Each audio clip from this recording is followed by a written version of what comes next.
สบายดีพี่น้องวันนี้เขามากินข้าวปุ้นสาวน้ำปลาเด็กสาวน้ำปลาเด็กนัวแซ่บมาเด้อบ่มีอย่างไรอันนั้นโหยอันมักทัวซอยแล้วก็กับนิดกระถิ่นกับหอมเนาะแล้วมาลงมือกินกันเลยพี่น้องแซ่บเลยเส้นข้าวปุ้นเส้นยังไง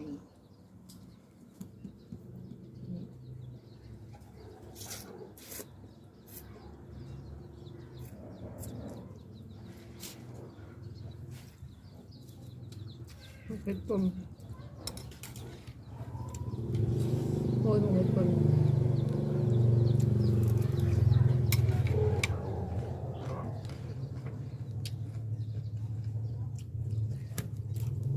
ถ้าเค็มถ้าบ่มีอย่างไร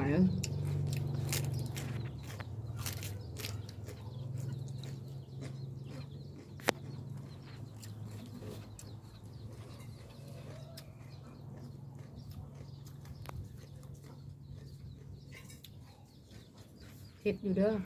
เราดูเผ็ด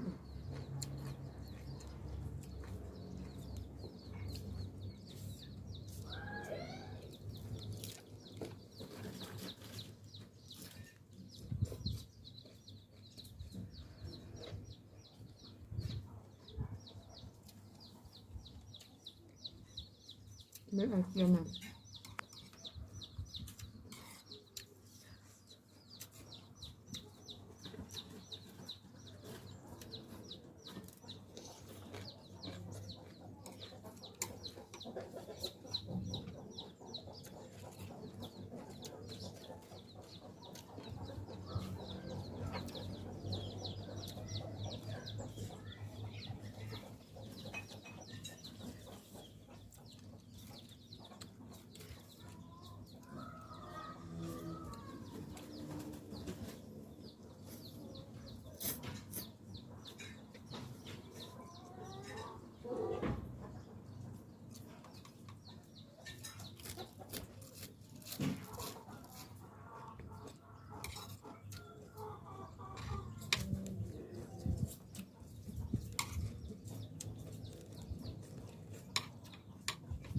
ให้เปรี้ยวลงก่อนพี่น้อง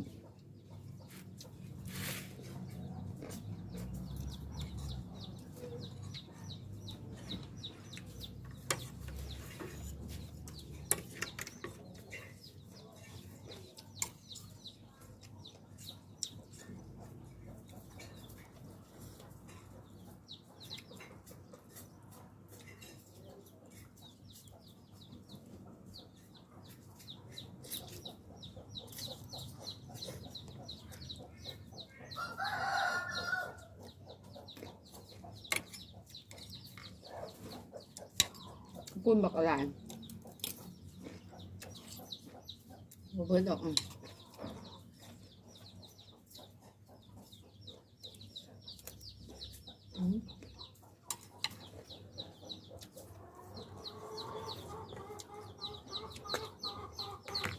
รู้นี่จังเลย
กินบะทุกภาคขอโทษขออภัยเด้อพี่น้องเริ่ม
ใส่มะครัวใส่หยอหึง